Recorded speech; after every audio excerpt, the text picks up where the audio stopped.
Ustaz. Ada satu hadis riwayat Imam Muslim Bukhari. Ya.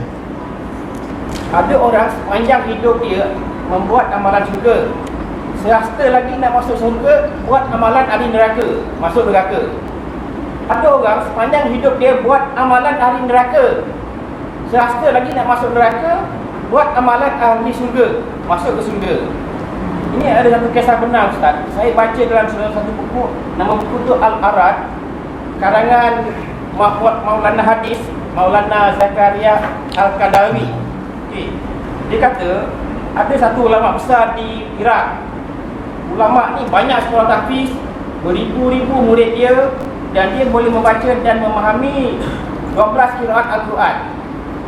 Satu hari ulama besar ni ajak murid-murid dia yang rapat dia, mengatakan yang dia ni nak berjalan ke hujung kampung.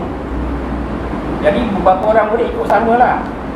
Sampai dalam perjalanan tu ada satu biara, kuil lah. Beberapa orang tengah menyembah berhala. Terlintas di hati ulama besar ni kata, apalah bodoh sangat orang ni menyembah berhala. Lepas tu dia sambung perjalanan dia sampai satu tempat, ada beberapa orang perempuan sedang mencedok air dari perigi. Kemudian berkatalah ulama besar ni kepada murid-murid dia, "Kau baliklah dulu, aku nak berehat beberapa hari di sini." Dipendekkan cerita, ulama ni kahwin dengan perempuan, salah seorang perempuan yang mencedok air ni, anak kepada seorang padri. Okey Ustaz. Selang beberapa bulan, murid-murid dia yang rapat dengan dia rindu dengan ulama besar ni, tuan guru dia, tak balik-balik dah lama. Jadi murid ni pergi mencari tempat kampung terakhir di mana dia berpisah dengan ulama tadi. Jadi murid tanya orang kampung ni, di mana? Kenal tak dengan orang-orang ni? Kata orang kampung, tak, aku kenal. Kau pergi hujung kampung sana. Murid-murid ni yang rapat dengan dia ni, ulama besar tadi ni, pun pergi ke hujung kampung. Apabila sampai di hujung kampung tu, murid tu terperanjat dan menangis melihat ulama besar ni menjadi gembala babi. Kahwin dengan anak babi tadi, dia jadi gembala babi. Jadi murid ditanya kepada ulama tadi, kenapa tuan guru jadi macam ni? Kau ingat tak, kata dia, masa aku melintasi satu biara kuil, aku melihat beberapa orang sedang menyembah patung.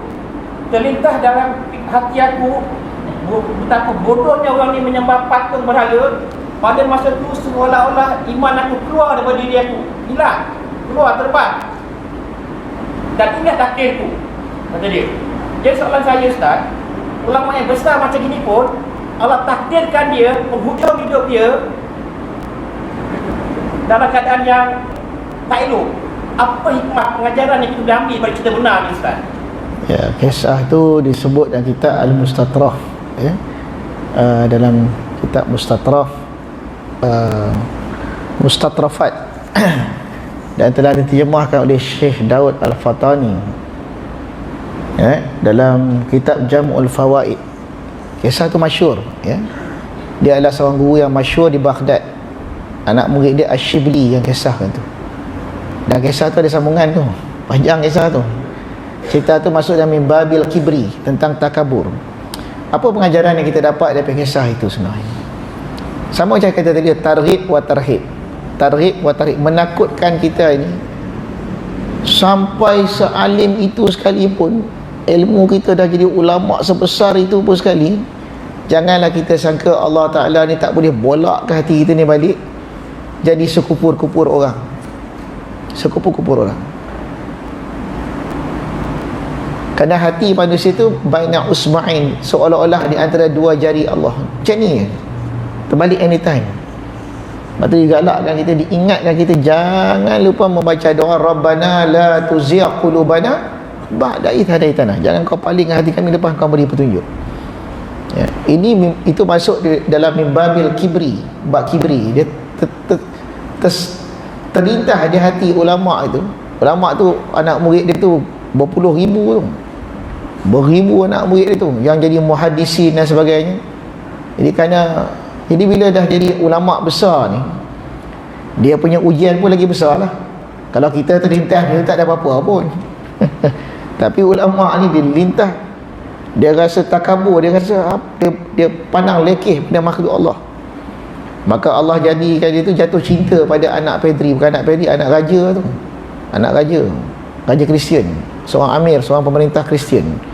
Maka anak raja tu kata, kalau kau nak kahwin dengan anak aku ni, boleh, cukur kepalamu, botakkan kepalamu itu, pakai baju ahli Pedri ni, dan gembalalah kambing, tukar agamamu. Semua dia buat. Dia tukar agama dia, dia pakai baju gembala tu. Tapi barakah daripada doa anak ni, anak murid ni, ni kita anak murid, sangka baik yang guru. Kalau kita tendang buang dah, berdoa, tengok tok guru tu sedih. Dia jumpa tok guru dalam keadaan tu, dia tanya, anak, ayat Quran apa yang kau ingat lagi? Habis semua, aku dah tak ingat dah, ingat satu je. Hadis pun semua aku tak ingat satu je, man badala dinahu faqtuluh, siapa ganti agama dia, bunuhlah dia. Sedih kita tu. Asyibli nak balik pun tak nak balik, tunggu berdoa pada Allah. Akhirnya Allah Ta'ala ubah balik hati tok guru dia ni, dimandikan dia jadi Islam, jadi balik Islam, balik ke negeri dia balik, ya, dan gembiralah suruh penduduk Baghdad. Tak habis cerita lagi tu, satu hari datanglah ketukan pintu kat rumah ni, diketuk pintu, bila buka, rupa-rupanya perempuan yang tadi tu, yang pernah jadi isteri datang, pucat muka dia. Kau datang ni buat apa ni? Aku ni mendapat mimpi berjumpa dengan satu orang yang cantik mukanya, menyuruh aku ni datang pada engkau. Dia suruh aku pejam mata, aku buka, tak tahu aku dah berada kat sini. Rupanya Rasulullah datang dalam mimpi dia. Jadi perempuan ni masuk Islam, tapi dikarenakan ulama ni dah pernah kena sekali, dia tak nak kena dua kali. Dia kata, tak apalah, kalau kau nak duduk sini, kau duduk dalam rumah ni, jangan keluar-keluar. Maka perempuan tu duduk dalam rumah tu, tak keluar-keluar kerana cinta dia pada ulama ni. Sampai mati, sampai akhirnya sampai dah kering tulang, mati kerana kasih kat ulama ni. Ulama ni pula bila tengok macam tu, sedih pula dah, teringat buah hati lama. menangis, mati pula. Allah, mati dua-dua. Lepas tu ada pula seorang orang soleh mimpi pula, jumpa pula dua-dua ni telah dikahwinkan Allah dalam syurga. Allah, love story ujung dia.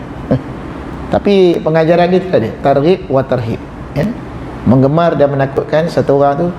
Sebanyak mana pun amalan kita ni, kita tak tahu di manakah dan apa berlaku kita di akhir hayat kita itu, husnul khatimah atau su'ul khatimah.